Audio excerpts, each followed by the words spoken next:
6 of our podcast. I'm Alex, one half of the Sober Experiment. And I'm Lisa, the other half. And today we've got William Porter with us, author of Alcohol Explained and Alcohol Explained 2. And we are really excited. We are really excited. We've squeezed this one in before Christmas because William's new book, Alcohol Explained 2, has a whole chapter which is dedicated to key occasions, including Christmas. So you'll definitely find this one useful. So hi, William. Welcome to our podcast and thanks for joining us. Thank you for asking me. So can you tell us a little bit about what you were like before you stopped drinking and why you decided to stop, if that's all right, please?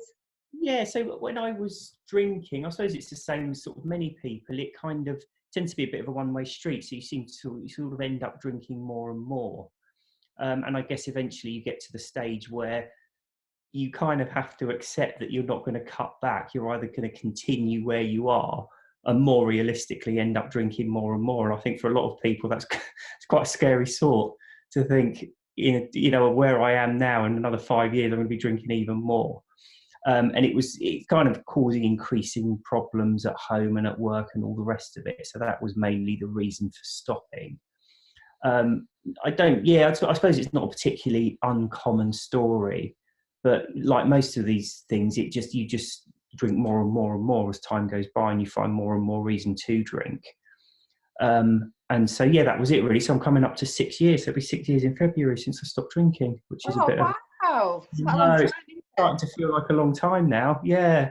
Does it feel quite natural then now? It's just, Yeah, it does. It kind of, it's taken a long time, but it almost seems alien now to think about drinking, if you know what I mean. It seems strange to, just like being at work today. I actually finished at midday because my son had his nativity play today, so I went to that, so I had the afternoon off. But everyone, because it's Friday afternoon, they're all going, oh yeah, should we go to the pub? And it kind of seems odd to think you used to, drag yourself off to the pub on a Friday lunchtime and stay there most of the afternoon, and then, I don't know, come home half cut and feel grotty, and I don't know, it seems odd. Yeah, I suppose it's strange, isn't it? I had this conversation with some friends yesterday, and I can just not imagine being the person I was when I drank anymore. It just seems so unnatural to me now.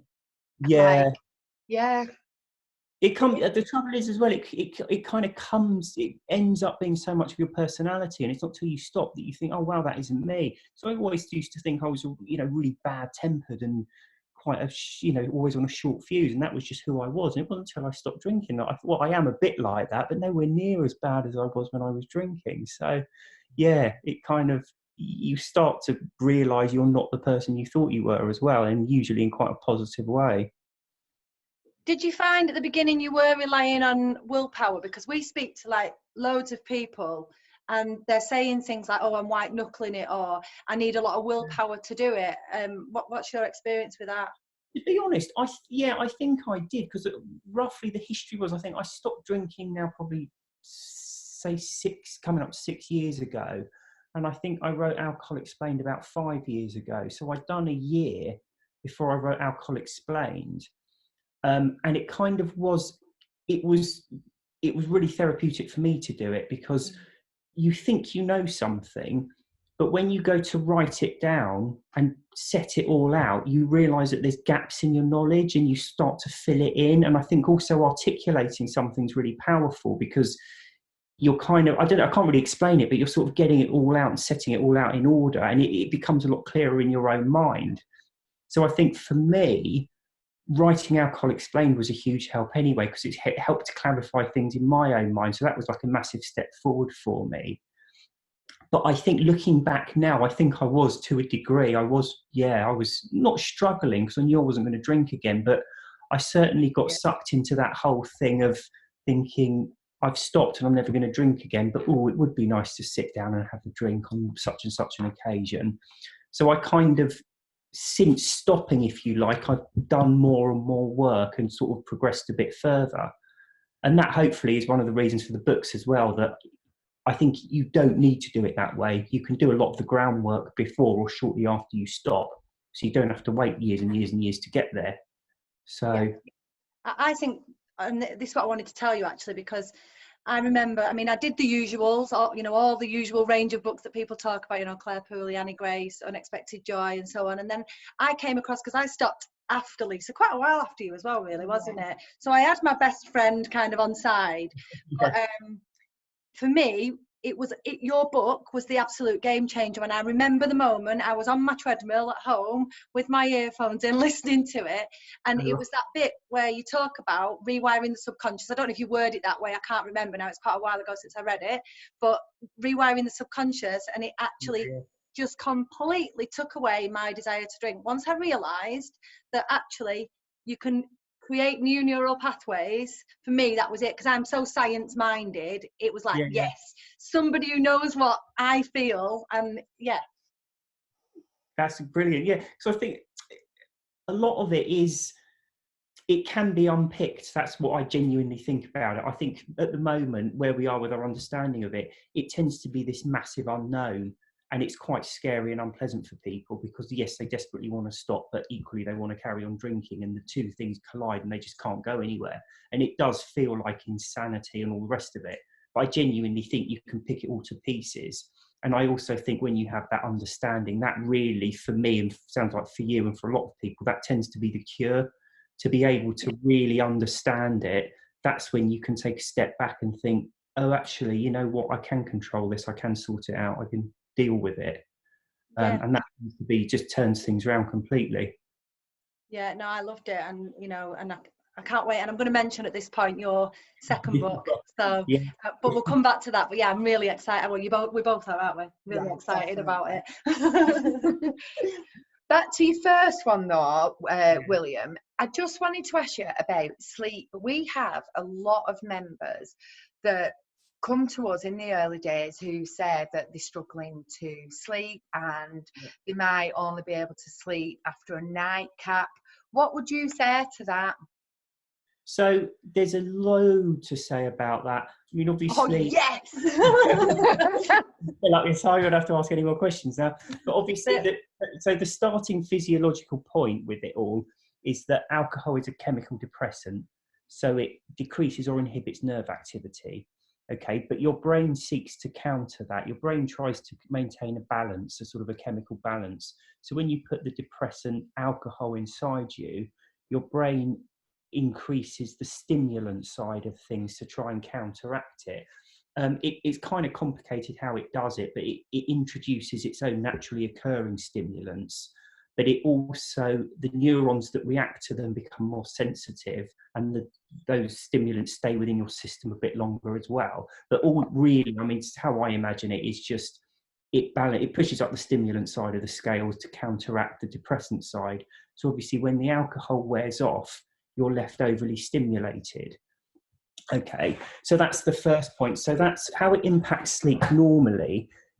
So sleep's, again, it's something human beings don't really know an awful lot about, but what we do know is you sleep in different stages. So you go into very, very deep sleep, and then you go up through different layers, and it's almost up to almost being completely conscious. And one of the very important stages is called REM sleep. And that's rapid eye movement sleep. And again, no one really knows what it does or why it's so important. But when they've attached sort of sensors to people's brain and monitored them in sleep, REM sleep, they look like they're awake. Everything lights up and starts firing. Now they're actually asleep, but it looks like they're awake. So I think you don't need to get too bogged down in the science, but what you need to appreciate is you sleep in cycles, and it goes from very, very deep sleep up through to almost conscious and then back down again, and you kind of cycle through them. And if you let it run naturally, you wake up feeling fairly refreshed and happy. Because sleep, obviously, your body physically recuperates when you're asleep. Your muscles repair themselves, it rids itself of waste and all the rest of it. But also your brain deals with things when you're asleep as well. So all of your experiences, whatever you've been through during the day, when you're asleep, your brain almost digests it as if it was food and breaks it down and impacts, makes sense of it all. That's why sleep's so important. Now, the problem with alcohol, because it's a depressant, it locks you down into very, very deep sleep for the first part of the night, which may sound good, but it isn't, because you can't get up into those higher levels like REM sleep. And then, of course, when the alcohol wears off, and you're left with just stimulants, you can't sleep at all. And that's why a lot of people, when they're drinking, they wake up at like 4 a.m, can't get back to sleep, even though they're absolutely shattered.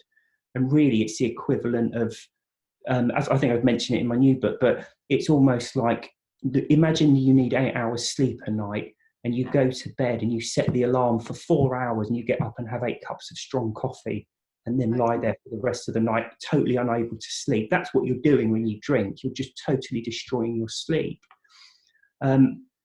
Why people then need a nightcap, because don't forget, if you're drinking regularly, what your body does when you come to bedtime, your brain starts to release chemicals to calm things down, its own naturally occurring stimulants, and that leads you off into sleep. Now, if every night you're drinking alcohol to make that depressant, to take yourself into sleep, your brain gets used to that, so it stops releasing its own depressant. So then you need that chemical to get into sleep. So as I say, so that's just basically a habit you get into. If you're drinking every night to go to sleep, you will continue to need that. It won't help you sleep because it interferes with that natural progression up through the different stages. So you'll be destroying your sleep anyway. But again, when you then try and go to bed without drinking, yes, you won't be able to get to sleep. It won't last long. 3 or 4 nights, you'll probably find you get back to normal. But yes, you will struggle for the first few nights and be unable to sleep. But then, yeah, that's something you just have to deal with. You just have to have a few nights off. And yes, you might struggle to go to sleep, but it won't last long. And the quality sleep you get after that will be 10 times different. You'll be waking up feeling hugely better than you ever did when you were drinking. Oh, definitely. I think it's just good to let people know that, because we do hear that so much, don't we? And it's an answer that I don't really have for people, because I was always all right with sleep. I've always kind of... You were unconscious. Yeah, well, yeah, I was. But as soon as I stopped drinking, I just felt I was still going to sleep at the same times, or, so I just felt amazing the next day. But when people say to me, I've been like a week in and I'm struggling to sleep, I'm like, William. Did you drink every day, or were you more sort of a binge drinker? I was a binge drinker. We were both binge drinkers. Yeah. So that's the key difference. If you're only if you're only drinking on weekends, you never get into the habit of needing that alcohol to go to sleep. See, I was a binge drinker. Well, but it's the regular drinkers who then their brains get used to it. So if you started drinking again and drank for 2 weeks, where you had a couple of drinks every night to get off to sleep, you would find the same thing. You would then struggle to sleep when you cut it out. So that's the difference. Regular drinkers do have a very different experience of things than binge drinkers. The mechanics are the same, but they do experience things very differently. And there's actually a withdrawal phase that regular drinkers go through that binge drinkers don't go through as well. Yeah, that's interesting. Because when you stop, the stages you have to go through, firstly, the alcohol has to leave your system. Then the increased stimulants need to leave your system, because don't forget, when the alcohol disappears, you then got those increased stimulants. That's the sort of the nervous jittery part. That has to disappear. And then if you are a regular drinker, so if you're drinking every night, those stimulants are in your system all the time because they're still there, and then you're drinking to get through them the next day, and then more of them get put in. So for regular drinkers, those stimulants are in their system 24 hours a day, 7 days a week. So when you cut them out, they feel really tired. So what you find is with binge drinkers, they need the alcohol to leave, they need the stimulants to leave, and then they need to catch up on sleep, and then they're back to normal. But the regular drinkers, they need the alcohol to leave, the stimulants to leave, and then they need to get used to the stimulants not being there. It's the equivalent of having 9 cups of coffee a day and suddenly stop having it. You're tired all the time. So they have that additional period of a couple of weeks sometimes where they're just exhausted and they need to sleep all the time. So it is slightly different depending on whether you're a regular drinker or a binge drinker. So that explains then why you see so many conflicting things on social media, where some people say, well, I've always had loads of good sleep, whereas others say, oh no, I'm not sleeping. And I guess what you've said there about the stimulants is kind of related to why some people, and I've experienced this and I still do, quite severe anxiety that I didn't know I had as a drinker. And again, and I was a binge drinker, so I would drink at weekends and drink, a fair amount. But I never realised until after I stopped drinking, I now deal with quite severe anxiety, and I'm still left with it now.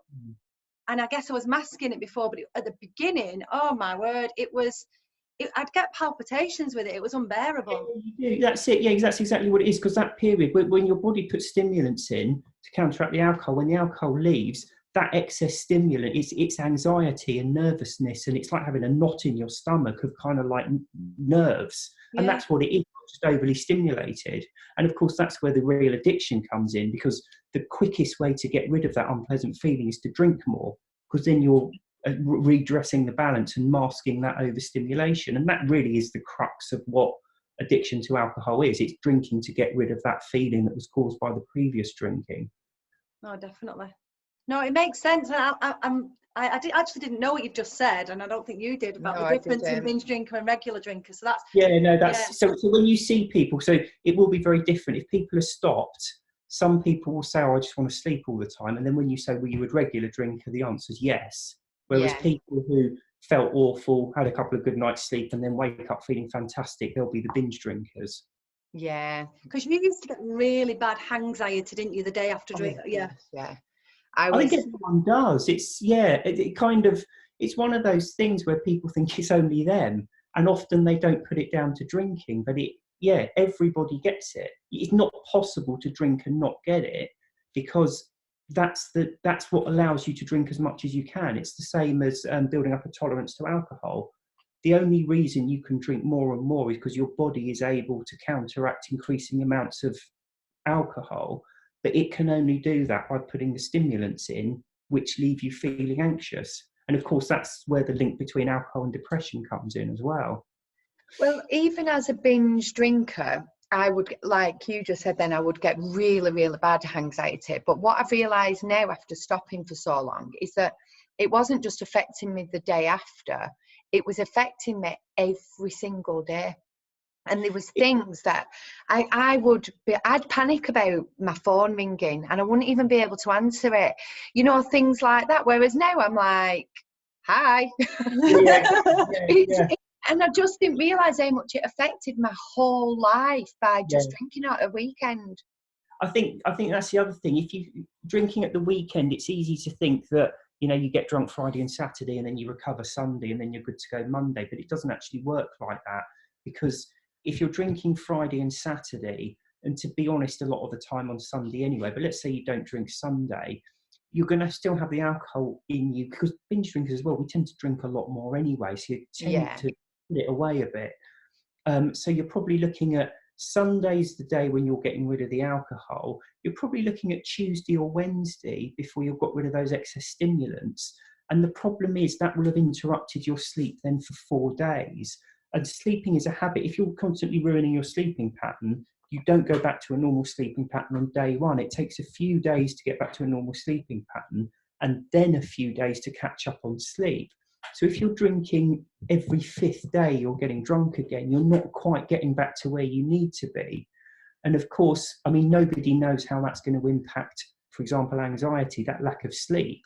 But if you're not sleeping properly, it's going to have massive implications on your sort of mental and physical health. Do you think, William, that after a while of not drinking, do you think you need less sleep? Yeah, I don't know. I suppose it depends. It depends on the individual, and I think it depends on exercise as well. Because I know if like for example, I went for a run this morning, and I know I'll sleep more tonight because of it. But if you're doing exercise, you will need slightly more sleep as well. But yeah, I suppose it probably is. I mean, looking back on it, I probably do sleep less now than when I was drinking, because I suppose my body was constantly trying to catch up on sleep. Whereas now it's probably the first time in the last 25 years that I've actually got enough sleep on a regular basis. Yeah. It's probably the case, yeah. Because I think as well, you do get people who drink and then they sleep for like 12 hours or so. Yeah. And nobody needs that amount of sleep. The reason they're sleeping for 12 hours is because they're not getting the quality sleep they need in the first 8 hours. They're up and down and all over the place. So their body's constantly putting them back into sleep to try and get that correct sleep. And of course, you don't do that when you're not drinking, because you sleep properly. Yeah, so I guess even like because we used to hear, both of us worked together in pubs and obviously went out to them as well. And what we'd hear a lot of is, oh no, I don't have a hangover, I'm just tired. And I guess that is a hangover, isn't it? Yeah, that's it. Yeah, exactly. That is the hangover. It's tiredness. It's because the hangover's what's hung over from, the hangover from your drinking. And that's what causes it. But I've heard that so many times as well. Yeah, I'm not hungover. I hear it now, and I've got to kind of just go and not say anything, because we do hear it a lot. No, I'm just tired. I'm like, all right. So can you tell us a little bit about your new book? Because honestly, I can't imagine what else you can write about, because I think you did a pretty good job with number one. That's why I'm so worried about it, because it's gone really well, and now I'm kind of thinking, have I just shot myself in the foot, because it's got so much to live up to? So I'm kind of a bit nervous about it, to be honest. But it's nothing entirely new. I don't know if you've read my blog post, but a lot of it is building on stuff I've already kind of explored in the blog posts. And what I did, because I've self-published on Amazon, all you do is you write a book on like Word, and then you upload it to Amazon. It's as simple as that. So you can change the book really easily. So when I first wrote it, I kind of published it, and then when I thought of something new, or I'd add it in. So what Alcohol Explained now is, it's about 10,000 words longer than the very first published version. Constantly changing it and updating it. It was really easy to do. So you just go into your Word document and add a chapter or rewrite bits, and then upload it. Well, I'd be asking you to send my extra pages if I'd bought an early one. But then a few people kept asking about the audio version. So I got the audio version done. And of course, when you've done the audio version, it's not as easy to do. You can't just update it. Yeah. So I thought, well, it doesn't matter. I will update it, but I'll leave it a year or so, and then just do like a major rewrite and do like a second edition, and then get it re-recorded. But when I got round to doing that, it was like as long as the original book, all the extra bits to add in. And the other thing that slightly worried me is I had the book translated into French, and the lady who was translating it kept coming to me and saying, this bit doesn't make sense, I think this bit's rubbish. And those bits that I thought were like really good. And then I downloaded the Kindle version, because on the Kindle version you can see what people are underlining. It shows you the highlights. And there were bits of highlights people had underlined that I didn't think that much of, and I would have rewritten and crossed out entirely. So I thought, Alcohol Explained is doing well, so I won't risk totally rewriting it and potentially ruining it. But I did kind of feel that there was other stuff probably to say on the subject.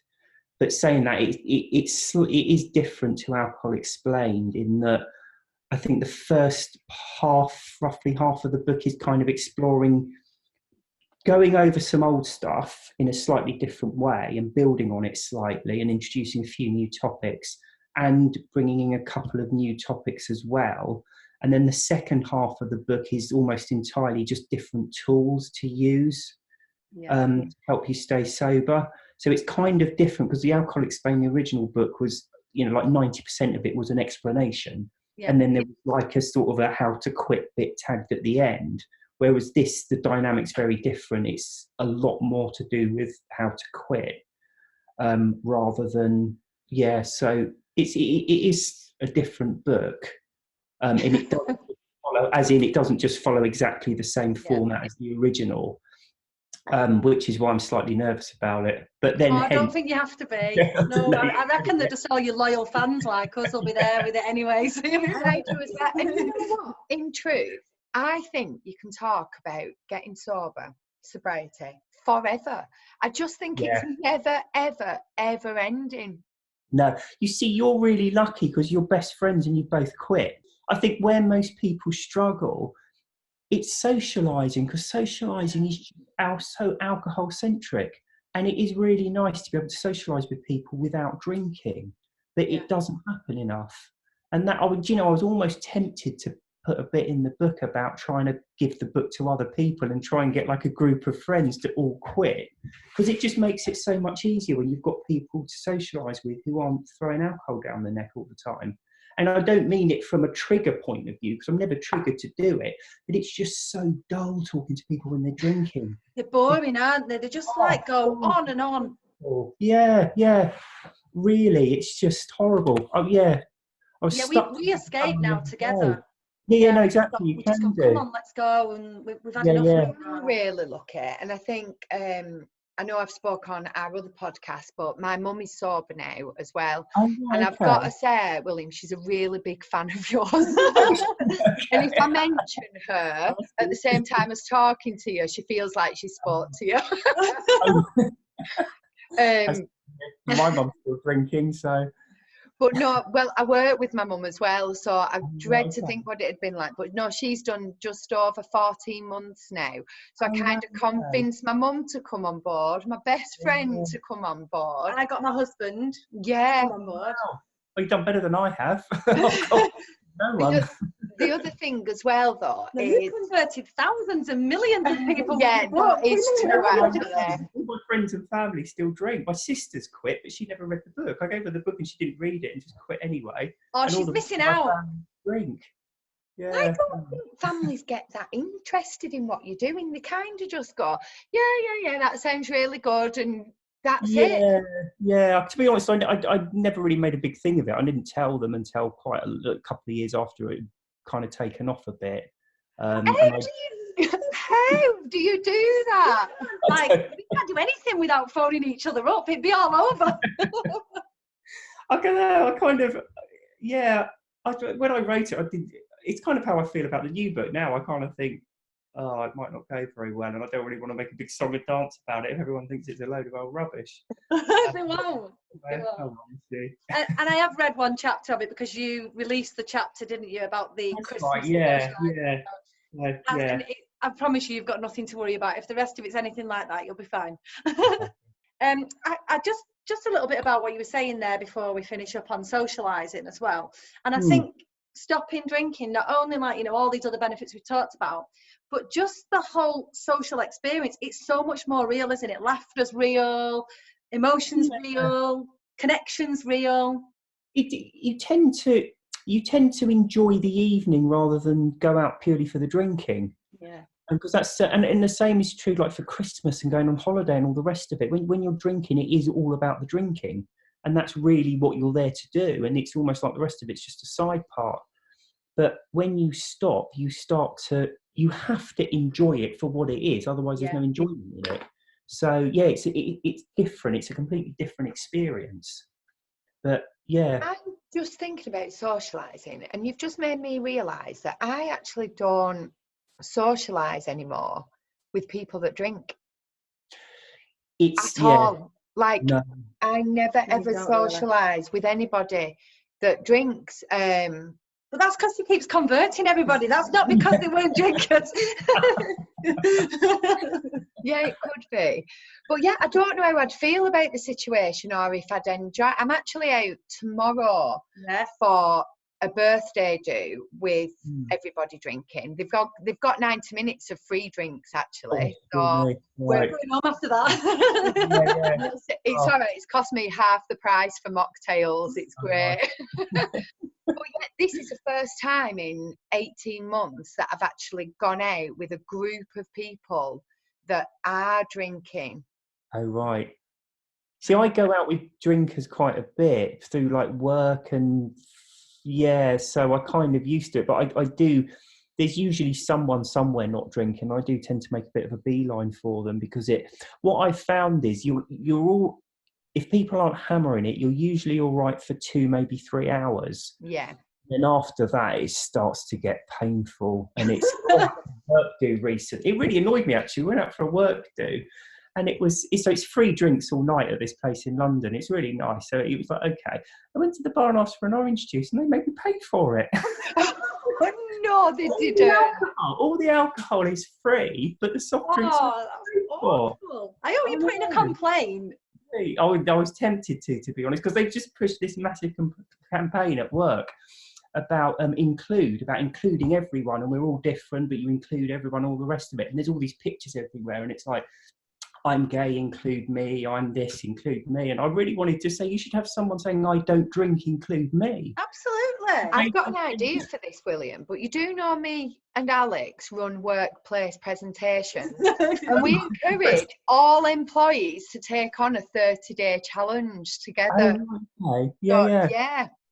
Yeah, we'll just Put that in there. we might be visiting before too long now. Oh, honestly, we're really grateful you've been on today. Thank you so much for your time. Yeah. Really Thank you for asking me. appreciate it. Yeah, it's been great. I've enjoyed it. I've really enjoyed it too. I hope we can get you back on again after your new book comes out, so we can talk a little bit more. Yeah, that'd be good. Yeah, hope you like it when it's out. Fantastic. Oh, we will. When is it out? So I'm just waiting for the nod from Amazon to say it's actually up on their site. So that'll hopefully be in the next couple of days. But then I need to register it, because without going into too much detail, but you can, every 3 months, you can give it away free on Kindle for 5 days. That's the maximum you can do. But there's usually a day or two lead in time to that.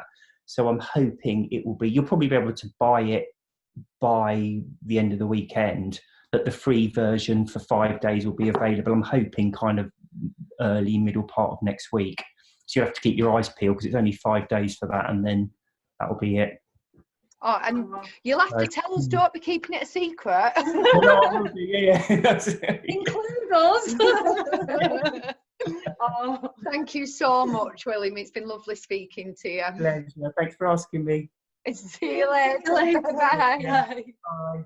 So join us in the new year, where we've got lots more special guests. And don't forget, if you've enjoyed this podcast, then please subscribe and leave us a review. If you didn't, then yeah, you might want to keep it to yourself, because we're all about the positive vibes, and what you don't know really doesn't hurt you. What's the saying? Is it ignorance is bliss or something? Yeah, definitely. I'd rather not know. Me too. We've also just released our journal. It's a 30-day journal and workbook. You can actually get it on Amazon through Prime. So if you order it today, you'd get it in 2 days' time. That's just because they've got to print it and stuff. It's $6.99. Search it on Prime or visit our website in the merchandise section, and you can get a link directly to it. And it'll be really useful if you're doing dry January. It really will. It's filled with tips, ideas, and what to expect in the first 30 days as well. So that's it from us, and we will see you in the new year.